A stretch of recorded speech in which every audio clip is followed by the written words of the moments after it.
fucking huge on it. You guys ready for whitewater rafting? I don't know. Woo! Where's the other leg? It's gonna be great. And fucking freezing. Oh my god, it's gonna be so cold. Punch me in the face. Hey, I like your cowling thing. Thanks. It's great.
Careful.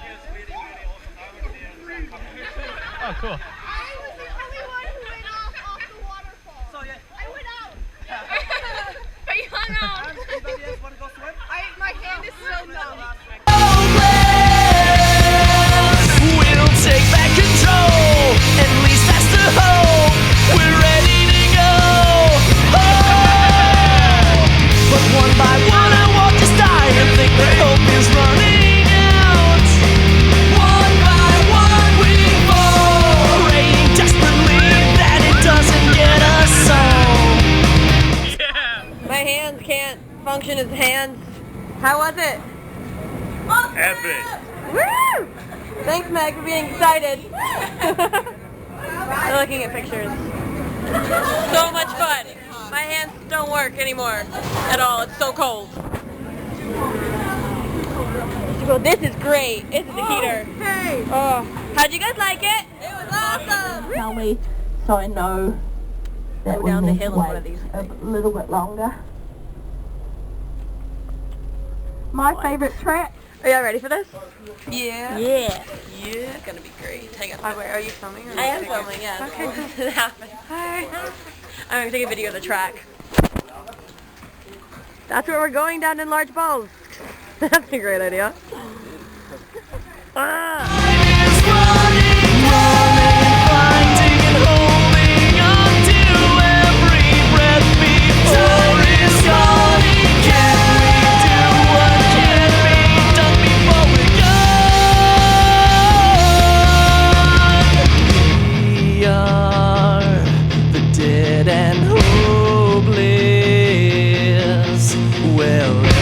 Died, but I'm still alive, the only one to survive. We are the dead and hopeless. Now, Drying our clothes because they were so, Clearly see-through. so much fun. Oh yeah. And that's double layer. Did you guys have a good time? Oh yeah. Yeah. That city one definitely looks cooler. Oh, I'm so excited. Come from the Philippines, mabuhay, salamat. He's been saying hello in different languages If for you are about from South 5 Africa minutes now. and you speak Afrikaans, How long? goeiemorgen, goeiemorgen, goeienaand. Closer to like. If you are from South 10 Africa and minutes? you are Zulu warrior, then there's every possibility that you are my cousin. In which case I would say to you, Sabona, Chiabunga, Lingele, Chabula, Kunjani.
So we have 3 variations. The first one we have for you is our tirako, the long stick. Now it is used to manoeuvre around the upper body to strengthen the wrist, the forearm, the upper arm and also the torso for the manipulation of our handheld weapons. The next one I have for you are a much shorter sticks, our TT Tordias. Now they're played in pairs or up to large numbers, thrown from player to player in a beat or a rhythm. The aim of the game is to not drop a stick, and we cannot always guarantee it. You're going to repeat after me, Mato, Mato, Maui, Maui, right, left. This is how the game goes. If I say Mato, you are going to let go of the stick with both hands.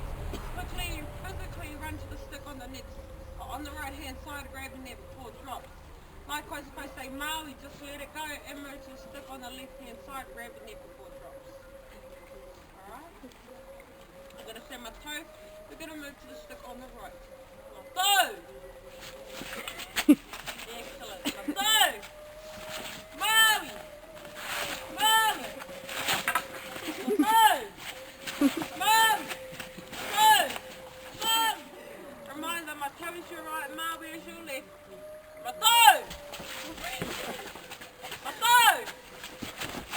Maui!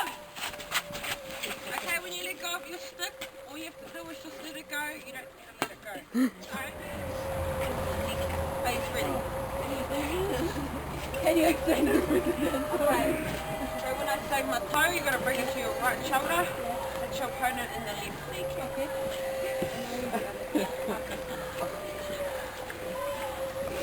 I'm just kidding. There we go. Flax, and it looks a little something like this. There are many different varieties of flax that grow here in New Zealand. However, there is only one type where you are able to extract the fibre from within. That fibre we call Haka, and it looks a little something like this. We use this fibre to make many things such as ropes, bird traps, fishing lines. More importantly, we use it to make our clothing. Houses are called wharekura, and each and every house represents a different aspect. This house in particular is dedicated to warfare. So in the days of old, we would actually come to this house to prepare ourselves for the oncoming war. Now out in the forecourt area, you would have noticed my brothers and I brandishing different weapons. But the most commonly used weapon was called the taiaha, which is very similar to the English three-quarter staff.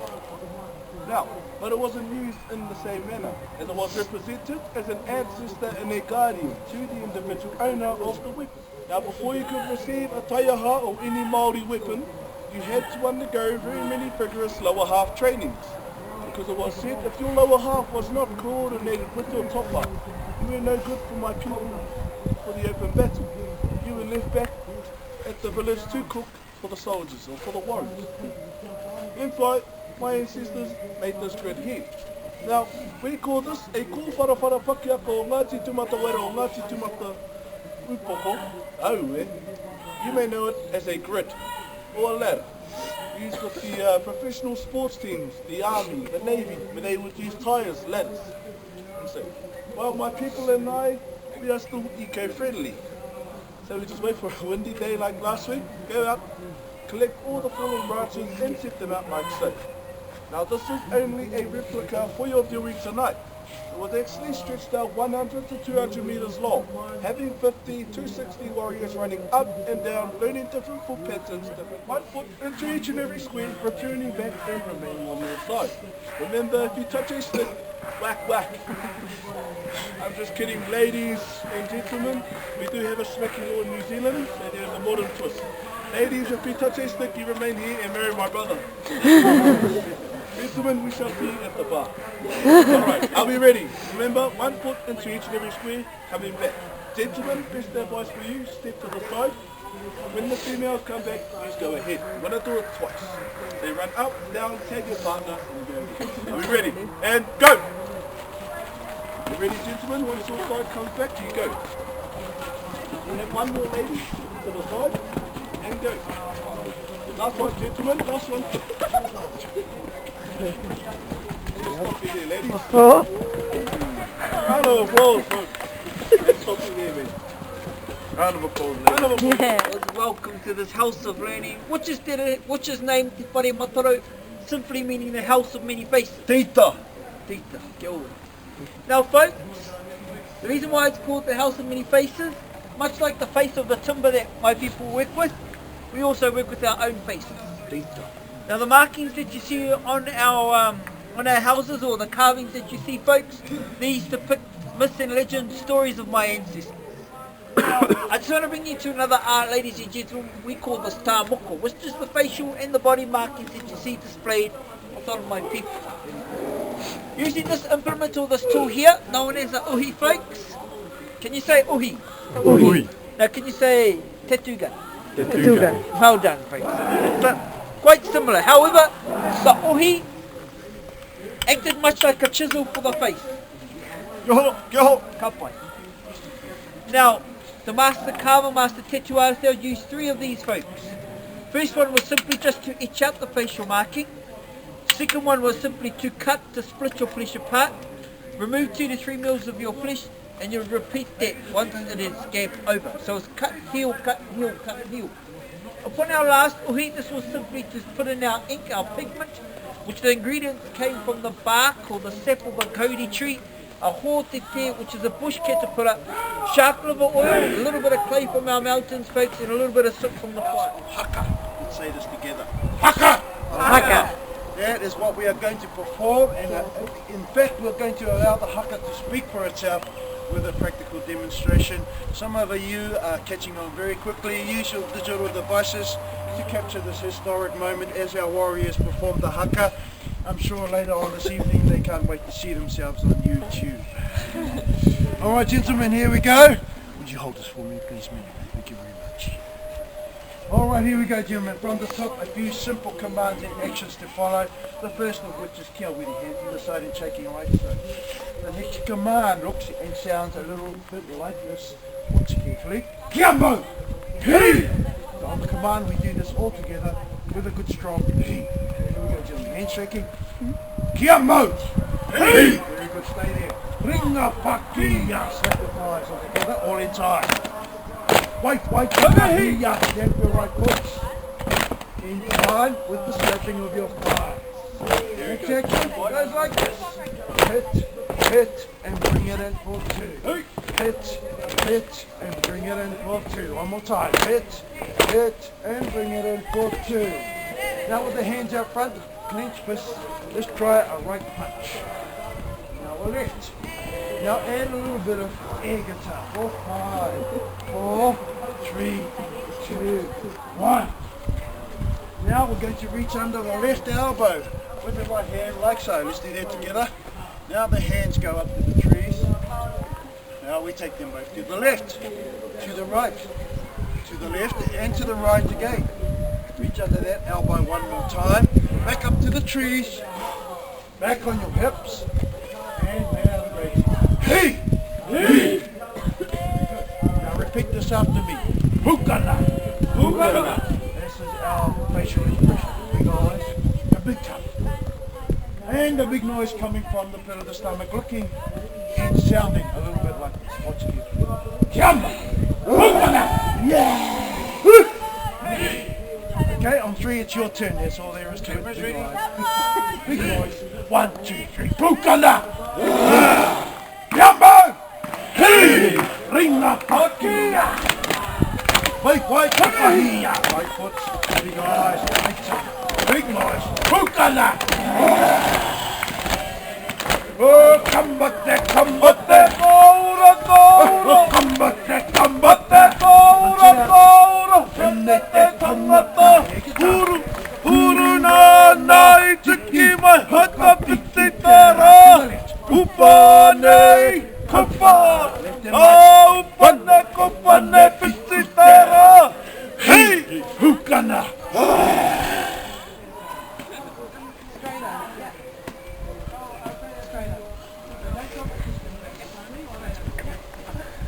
Okay, so very important we catch together. Right, now as they go, we'll start catching. And go. Catch. Catch. Catch. Catch. Well done. Keep that going, we have some work. Catch. Catch. Okay guys, repeating after me. Erere. Erere. Erere. Keep it. Erere. Tapu pai. Tapu pai. Erere tapu pai. Erere tapu pai. Simply means fly my boy, fly. Okay ladies, twirling in a clockwise direction. We're going to fly up, fly down, fly in, so behind you on the right side, and fly out. Okay, everybody, translation. Kirunga. Kirunga. Kiraro. Kiraro. Kirato. Kirato. Kiwaho. Kiwaho. So back to the beginning. Erere tapu pai. Erere Okay guys, tapu clapping pai. along with us, okay? Clapping along. Erere tapu pai. Erere tapu pai. Erere tapu pai. Erere tapu pai. Kirunga. Kirunga. Kiraro. Kiraro. Kirato. Kirato. Kiwaho. Kiwaho. Erere tapu pai. Erere tapu pai. Kirunga. Kirunga. Okay, now we're going to eat. Hey. One more time. Lots What? louder. Oh, 10 is times it? louder. Kirunga. Hey. It's probably going to be the safest place. Now to go hold a pit about a metre deep, The and then honey. a half one depending on the number Sorry, talking on the camera. Once you've dug the hole, you place a big stack of firewood on top.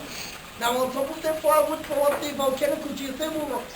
And light that stack of firewood, heating up those rocks till they're white hot. Let the rocks fall inside the pit, remove the ash that's fallen in. Placing your first baskets of food down. Now obviously your meats are going to take the longest to cook. That must be the first tray going inside the pit, closest to the rocks. On top would be your vegetables. Cover your food with the wet potatoes and sack the wet cloth that has been soaked in water. Now the water inside the material and the heat from the rocks will create the steam that's going to cook your food. It will also help your food not to burn. So once your food is covered, use the dirt or the earth you removed out of the hole the first time, throw it straight back on the top, trapping all the steam inside the honey pit. Now let your food steam and let it cook underground for roughly between 2.5 very close to 4 hours, all depending on the numbers that you're catering for. And hopefully by the time you uplift your honey meal, by the time you pull your food out of the ground, it should be something like this.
Honey food. Also, tea, alcohol thing.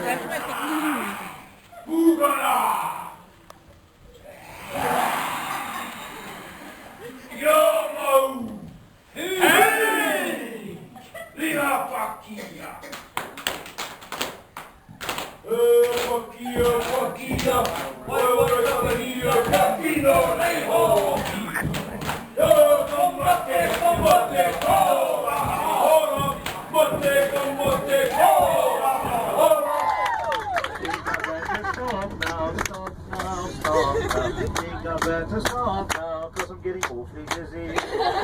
Hilda! Yeah! You guys don't try this when you get back home, okay? It's very dangerous, not to mention very stupid.